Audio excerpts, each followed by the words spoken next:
Prochaine question, question d'une sœur qui demande. Donc, je rapporte que la sœur est convertie. Elle dit, par rapport au mariage, j'aimerais savoir qui peut être mon tuteur. Je suis reconvertie. Personne n'est musulman dans ma famille. Et les imams les plus proches ne sont pas des imams de confiance. Ils ne sont pas du minhaj salafi et font beaucoup de bid'a. Et comment doit se passer la rencontre, la demande en mariage, etc. Jazakallahu khair, sachant que la femme ne peut pas se retrouver seule avec deux hommes étrangers, c'est-à-dire le prétendant et le tuteur. Jazakallahu khair, ya cher, pour tout ce que vous faites, qu'Allah vous accorde ses bienfaits, ainsi qu'aux admins. Tafaddal ya cher. Il y avait des coupures. Qu'est-ce que tu as dit, sachant que la femme ne peut pas. Voilà. Comment doit se passer la rencontre dans le mariage, sachant que la femme ne peut pas se retrouver seule avec deux hommes étrangers, le prétendant et le tuteur. Je dis comme ça, vite, comme ça, entre parenthèses. Je dis à cette sœur, qui t'a dit que la femme ne peut pas se trouver seule avec deux hommes étrangers? Qui t'a dit ça? La femme ne peut pas se trouver seule avec un homme étranger, pas avec deux. Le hadith se trouve dans Sahih Muslim, que le prophète sallallahu alayhi wa sallam a dit attention, en parlant des hommes qui vont aller à la guerre sainte, il a dit attention à ce que vous rentrez chez ces femmes-là, dans les maris, ils sont partis au djihad, sauf si quelqu'un de vous fait rentrer avec lui un autre homme, ou un troisième. Quand il a dit un autre homme, deux, c'est permis. Ce qui n'est pas permis, c'est tête à tête. Ça, c'était une parenthèse, c'est tout. Par rapport à quand une reconvertie veut se remarier, veut se marier, bien sûr, elle n'a pas de tuteur. Si toute sa famille sont des koffars, donc elle cherche une instance. Ça dépend des pays. Dans certains pays, il y a des tribunaux musulmans. Il y a s'il n'y a pas de tribunal musulman, ou par exemple, c'est pas un pays musulman, il y a des ambassades musulmanes. L'ambassade d'Algérie, l'ambassade du Maroc, l'ambassade de la Tunisie, et comme ça. Certaines ambassades font ce qu'on appelle des actes de mariage pour les reconvertis, etc. Si on ne trouve pas ça,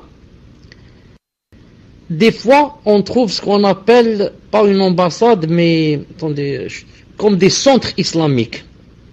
Des centres islamiques connus, et certains centres islamiques qui ont l'agrément, etc.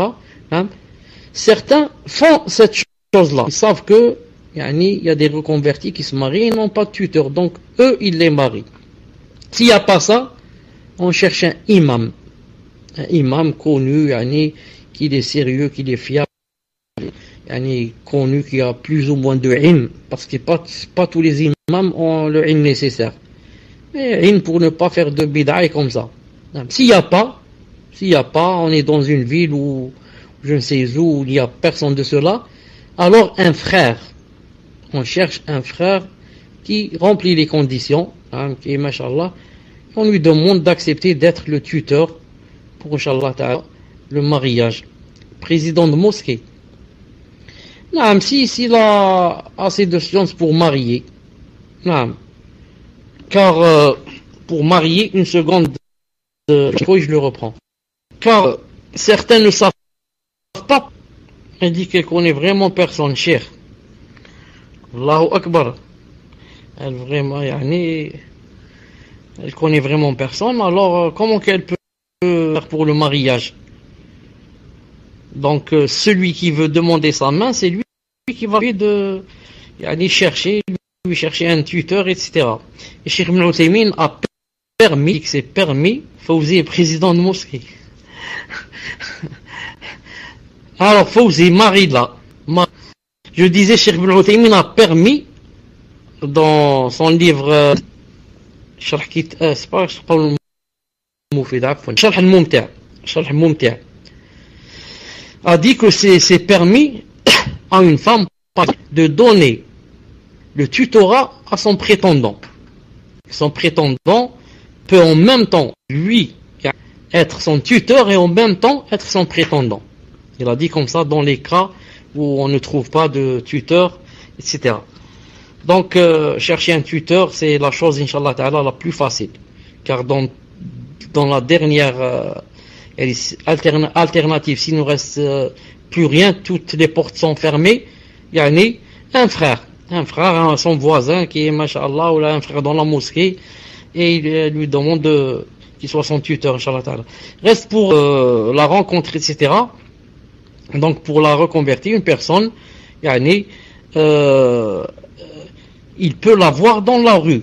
C'est-à-dire, en disant, voilà, je vais passer dans telle rue, devant telle boutique, ou je vais m'arrêter une seconde devant telle vitrine, ou je ne sais pas quoi, et il passe, et il dit, Cheikh Ibn Uthaymin dit, ce n'est pas obligé qu'ils se parlent.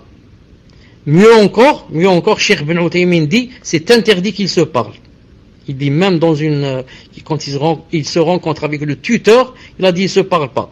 Il a dit, Mouhim, cette assise, c'est spécialement pour voir avec qui je vais me marier, avoir une idée, est-ce que c'est le genre que je cherche ou pas. Lui, il voit et elle voit. Lui, c'est pas le genre d'homme que je cherche. Il est, par exemple, trop gros. C'est un exemple. C'est pour ça qu'il y a cette assise, juste pour se voir. Non.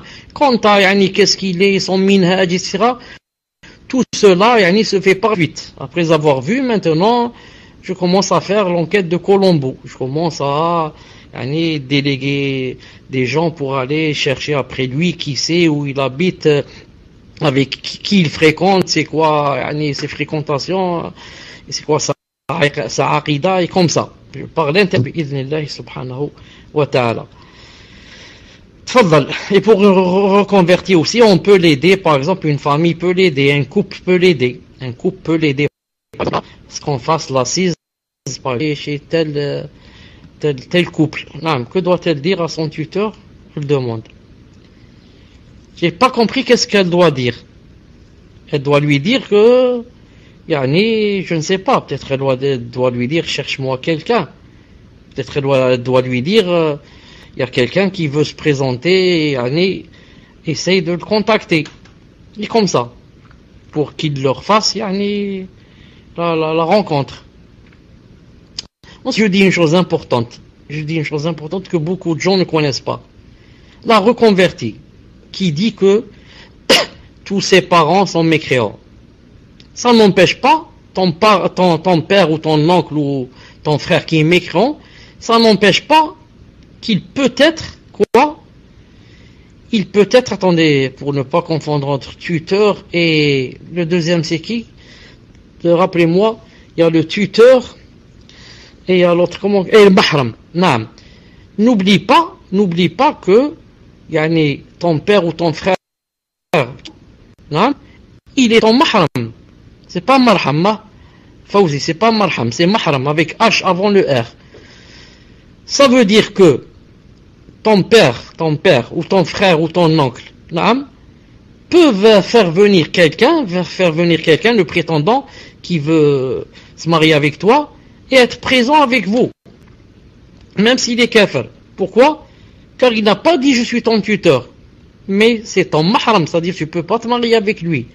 C'est ton oncle, c'est ton père. Tu peux pas se marier avec son oncle, ni avec son père, ni avec le frère. Mais maintenant qu'il soit kafir ou pas, ça n'a pas d'importance, parce qu'il ne va pas me marier. Il va juste assister, par exemple, à l'assise, pour que je ne sois pas seul avec l'homme. Par contre, quand c'est le moment du mariage, non, il ne peut pas.